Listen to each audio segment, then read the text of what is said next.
Assalamualaikum warahmatullahi wabarakatuh. Kami dari kelompok 2 akan mempresentasikan hasil kerja kami yang telah kami selesaikan. Untuk kelompok 2 ini terdiri dari beberapa anggota. Yang pertama, Rini Muhaini sebagai anggota. Yang kedua saya, Mufid Akbar sebagai anggota. Yang ketiga, Muhammad Najib sebagai ketua. Yang keempat, Muhammad Fajri sebagai anggota. Yang kelima, Samuel Wasini sebagai anggota. Nah, untuk memenuhi kebutuhan tugas ini, kami membagi menjadi 6 poin, yaitu next. Yang pertama, poin pertama adalah latar belakang. Latar belakang ini akan dijelaskan oleh Rini. Yang kedua, tujuan akan dijelaskan oleh Samuel. Yang ketiga, peserta akan dijelaskan oleh Najib. Yang keempat, daftar aktivitas akan dijelaskan oleh Fajri. Yang kelima, lokasi pengujian akan dijelaskan oleh saya sendiri. Untuk pertama, latar belakang. Nah, latar belakang ini akan dipresentasikan oleh Rini. Untuk Rini, saya persilahkan. Baik, terima kasih kepada moderator untuk waktunya. Jadi di tugas kali ini kami akan melakukan usability testing terhadap sebuah aplikasi, di mana usability testing ini merupakan sebuah metode yang dimana digunakan untuk mengevaluasi user terhadap sebuah aplikasi yang dibuat. Kemudian metode ini biasanya dilakukan oleh para developer dengan melibatkan beberapa user atau pengguna tertentu untuk diteliti tentang hal bagaimana proses mereka selama berinteraksi dengan aplikasi tersebut.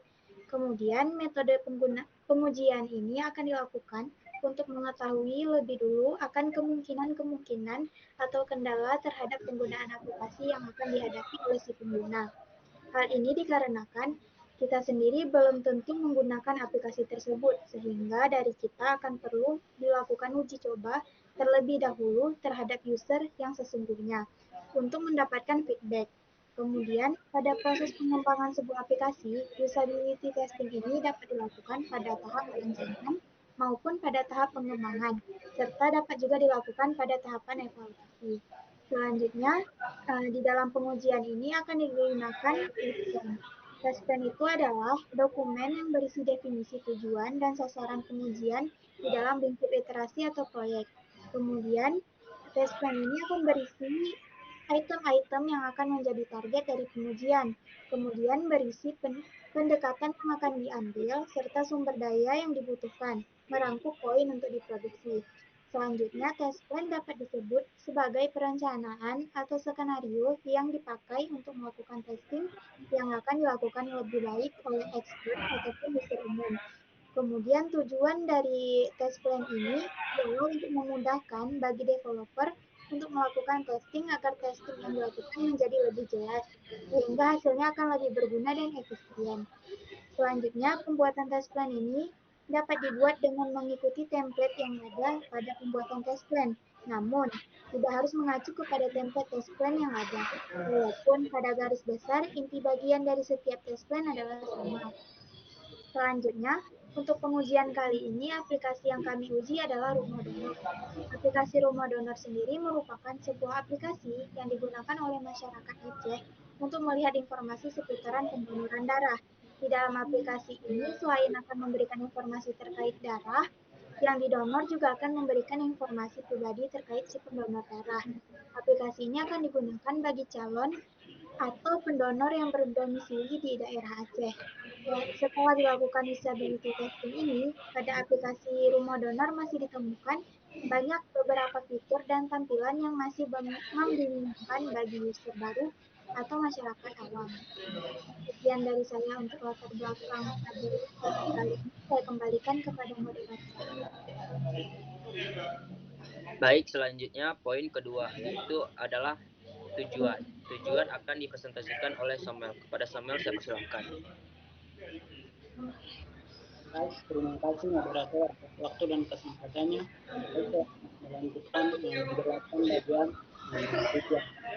Jadi tujuan utama dalam ini adalah untuk memberikan informasi gambaran mengenai kekurangan dari aplikasi rumah telemedicine yang dibahas dalam hal fitur dan tampilannya. Testing yang dimaksud berupa kritikan yang akan bermanfaat untuk proyek selanjutnya. Selain itu, kami juga meninjau apa saja tempat fitur setelah direview baik itu fitur maupun tampilannya. Karena seperti yang saya maupun kami yang membuat aplikasi untuk menggunakan OpenVC, membuat user bingung menentukan aplikasi mana yang harus dipilih. Untuk itu, review aplikasi diperlukan agar pengguna bisa lebih mudah menentukan pilihan mereka. Dengan adanya pengujian terhadap interface yang telah diperbarui, ini akan semakin memperkecil kemungkinan terhadap kebingungan yang mungkin saja terjadi ketika user sedang menggunakan aplikasi rumah PMI. Demikian untuk tujuan waktu, kembalikan ke moderator. Terima kasih. Terima kasih kepada Samuel. Selanjutnya, poin peserta. Poin peserta akan dipresentasikan oleh Najib. Kepada Najib, saya persilahkan. Terima kasih kepada moderator. Jadi, untuk kelompok user, pada proses pengujian ini, kami melakukan pengujian terhadap 6 user yang dengan posisi sebagai mahasiswa. User yang kami uji merupakan mahasiswa yang sedang menempuh pendidikan pada suatu universitas. Mahasiswa yang kami uji ini beberapa diantaranya merupakan calon pendonor. Jadi untuk menggunakan aplikasi ini mungkin adalah kali pertama mereka di dalam menggunakannya. Untuk user pertama yaitu Muhammad Afdal. Beliau adalah seorang mahasiswa dari Universitas Trisakti di Fakultas Teknik dan Prodi Teknik Geologi yang berasal dari Kota Padang, Payakumbuh. Kami cara mengajaknya itu dibujuk. Yang kedua yaitu Sultan. Beliau adalah seorang mahasiswa di Universitas Jenderal Ahmad Yani yang ada di Cimahi. Sultan ini lahir pada tanggal 22 Juni 2002 dan cara mengajaknya itu dengan diajak. Yang ketiga adalah Farah Aisyah. Dia adalah seorang siswi di SMPN 3 di Gunung Putri. Ia lahir pada tanggal 6 Juni 2007. Kami mengajaknya dengan cara dibujuk. Yang keempat ada Ambia. Ambia ini adalah seorang mahasiswa di Fakultas MIPA di jurusan Manajemen Informatika di Angkatan 19. Ambia ini berumur 20 tahun yang berdomisili di Banda Aceh. Kami mengajak beliau dengan cara dibujuk. Yang kelima yaitu Makfirah Nursiam. Makfirah Nursiam merupakan seorang mahasiswa dari Fakultas MIPA. Makfirah juga merupakan mahasiswa aktif dalam kelas dan dalam organisasi. Dia berada di jurusan informatika. Kami mengajaknya dengan cara dibujuk. Yang keenam yaitu Era Saputri. Dia adalah mahasiswa keperawatan di Akademi Keperawatan Kesdam Iskandar Muda Banda Aceh. Ia berumur 21 tahun. Kami mengajaknya dengan dibujuk juga. Sekian dari saya kembalikan kepada moderator. Terima kasih kepada Najib telah memaparkan poin peserta. Selanjutnya, poin daftar aktivitas. Poin daftar aktivitas ini akan dipaparkan oleh Fajri. Kepada Muhammad Fajri, saya persilahkan.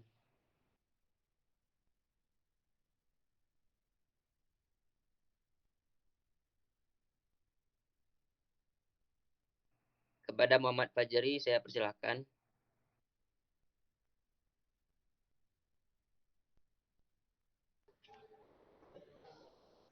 Terima kasih kepada moderator telah memberikan saya waktu untuk menjelaskan tentang daftar aktivitas. Jadi di daftar aktivitas ini terdapat beberapa aktivitas yang akan kita lakukan percobaan, yaitu di pertama kali yaitu ada sebuah pertanyaan. Jadi kenapa dikatakan pertama itu pertanyaan? Jadi setelah kita menampilkan sebuah prototipe yaitu Figma kepada si user, dia akan melihat dan dia akan menjalankan sebuah prototipe tersebut yang telah kami buat. Dan juga ada uraian. Nanti uraian dari hasil dari pemeriksaan kami, dan selanjutnya yaitu adalah langkah-langkah. Itu langkah-langkah bagaimana kita kasih solusi kepada si user tersebut untuk melakukan langkah-langkah secara benar. Jadi dari daftar aktivitas ini ada beberapa contoh. Sebenarnya ada banyak contoh dari data aktivitas yang kita lakukan. Misalkan di contoh satu ini, contohnya seperti setelah kita si user melihat prototipe tersebut, jadi akan timbul sebuah pertanyaan, apakah user bisa membedakan fitur umum dan fitur login. Jadi kita uraikan dari uraian tersebut, user dapat membedakan fitur umum dan fitur login. Jadi untuk langkah-langkahnya bagaimana? Jadi langkah-langkah tersebut yaitu user menjelaskan fungsi fitur umum dan fitur login. Data yang didapat dari 5 user, mereka memahami fungsi dari tombol, tamu, dan juga login yang ada pada halaman utama. Selain itu, user tidak memahami fungsi tombol login yang ada pada halaman utama. Selanjutnya itu aktivitas yang kedua. Pertanyaannya, apakah user bisa menemukan fitur donasi dan syarat donasi? Dari uraian, user dapat menemukan fitur alur donasi dan syarat donasi tanpa arahan. Seperti langkah-langkahnya, data